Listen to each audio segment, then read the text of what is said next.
അങ്ങനെ ഞങ്ങൾ നേരെ പോയത് ട്രെയിനിൽ കയറാൻ വേണ്ടിയാണ്. അമ്മമാരും കുട്ടികളൊക്കെ ട്രെയിനിൽ കയറി. ഞങ്ങൾ പിന്നെ ട്രെയിനിൽ കയറാൻ നിന്നില്ല, എനിക്ക് വലിയൊരു ഇൻട്രസ്റ്റ് തോന്നിയില്ല ഇതില്. ഇത് ജസ്റ്റ് ഇങ്ങനെ ഒന്ന് ചുറ്റി വരും, അത്രമാത്രമാണ് ഇതിലുള്ളൂ. കുറച്ച് പേരുള്ള ഹൊറർ ഹൗസ് കയറി.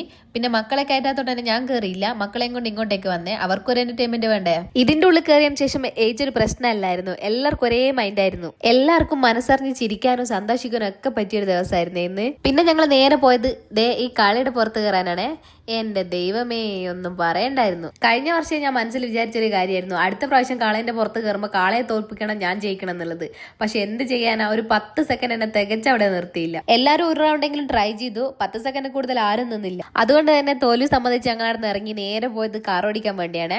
ഇതാകുമ്പോൾ പിന്നെ ആർക്കും എങ്ങനെയും ഓടിക്കാലോ. കാർ ഓടിക്കാനാണോ കയറിയത് അല്ലെങ്കിൽ അങ്ങോട്ടും ഇങ്ങോട്ടും ഇടിച്ച് കളിക്കാനാണോ കയറിയെന്ന് എനിക്ക് ഇപ്പൊ ഒരു പിടുത്തം കിട്ടിയിട്ടില്ല കേട്ടോ. എന്റെ ദൈവമേ, എത്ര ഇടിയാണേ കിട്ടിയത്. കുറെ ഇടിയൊക്കെ കിട്ടിയെങ്കിലും എനിക്ക് ഭയങ്കരമായിട്ട് ഇഷ്ടപ്പെട്ടു കേട്ടോ. അതുകൊണ്ട് തന്നെ ഞാൻ 2 പ്രാവശ്യമാണ് കയറിയത്. ഒന്ന് സിയമോളെയും കൊണ്ട് കയറി, രണ്ടാമത് പിന്നെ ആമി മോളെയും കൊണ്ട് കയറി. എനിക്ക് ചെറുപ്പത്തിലെ വണ്ടി ഓടിക്കാൻ ഭയങ്കര ഇഷ്ടമായിരുന്നേ.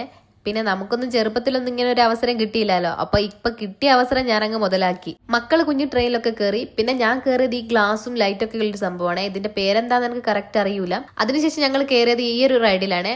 നോക്കി അമ്മമാരുടെ ഫേസ് ഒക്കെ നോക്കി, എത്ര ഹാപ്പിയാ. വീട്ടിൽ ഇങ്ങനെ ഇരുന്നാൽ അവർക്ക് ഈ ഒരു ഹാപ്പിനെസ് കിട്ടുമായിരുന്നോ. മാക്സിമം നമ്മളെ കൊണ്ട് പറ്റുമ്പോൾ അവരെ ഹാപ്പി ആക്കി വെക്കുക കേട്ടോ. അതായിരിക്കും നമുക്ക് അവർക്ക് വേണ്ടി ചെയ്തു കൊടുക്കാൻ പറ്റുന്ന ഒരു നല്ലൊരു കാര്യം. എന്റെ ഫോണിൽ ചാർജ് തീർന്നുകൊണ്ട് തന്നെ വെള്ളത്തിലെ വീഡിയോസ് ഒന്നും എടുക്കാൻ പറ്റില്ല കേട്ടോ. പിന്നെ ഞങ്ങൾ അവിടെ നിന്ന് ഇറങ്ങുമ്പോൾ 6 മണിയൊക്കെ കഴിഞ്ഞായിരുന്നേ. അപ്പൊ പിന്നെ നല്ല വിശപ്പായിരുന്നു. അപ്പൊ പിന്നെ പോകുന്ന വഴിക്കാള് ഫുഡ് കഴിക്കാൻ കയറി. നെയ്റോസ്റ്റി, പൊറാട്ട, മസാല ദോശ ഇങ്ങനത്തെ ഐറ്റംസ് ആണ് ഞങ്ങൾ കഴിച്ചത്. മക്കളൊക്കെ വെള്ളത്തിൽ നല്ല കളിയായിരുന്നേ, അത് അവരുടെ ഫേസിൽ കാണാനുണ്ടായിരുന്നു. അല്ലെങ്കിൽ നന്നായിട്ട് വിശന്നിരിക്കുമ്പോൾ നമ്മൾ കഴിക്കുന്ന ഫുഡിനൊക്കെ അപാര ടേസ്റ്റ് ആയിരിക്കും. ഇതിപ്പോ വിശന്നിട്ടാണോ എന്നറിയില്ല, ഫുഡ് കൊള്ളായിരുന്നു. ഫുഡൊന്നും കഴിക്കാത്ത ഒരാൾ നമ്മളെ കൂടെ ഉണ്ട്. അവൻ പറയുന്ന പുറത്തെ ഫുഡൊന്നും കഴിക്കാൻ പാടില്ല എന്നാ.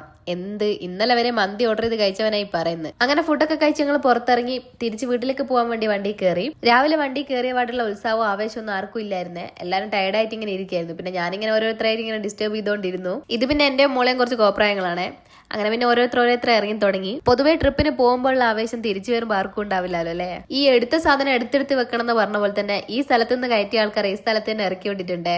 അങ്ങനെ എല്ലാവരോടും യാത്രയൊക്കെ പറഞ്ഞ് ഞങ്ങളിങ്ങി പോന്നെ. വണ്ടിയിൽ ഞങ്ങൾ മാത്രമായിരുന്നു ഉണ്ടായിരുന്നത്. പിന്നെ ഞങ്ങൾ നേരെ പോയത് പശുക്കടവിലേക്കാണ്, ബിന്ദുവച്ചിനെ ഇറക്കാൻ വേണ്ടി. അവരെയും വീട്ടിൽ ഇറക്കിയിട്ട് ഞങ്ങൾ നേരെ വീട്ടിലേക്കാണ് പോകുന്നത്. അപ്പൊ ഇന്നത്തെ വീട് അത്രയേ ഉള്ളൂ. Tata, bye bye, see U.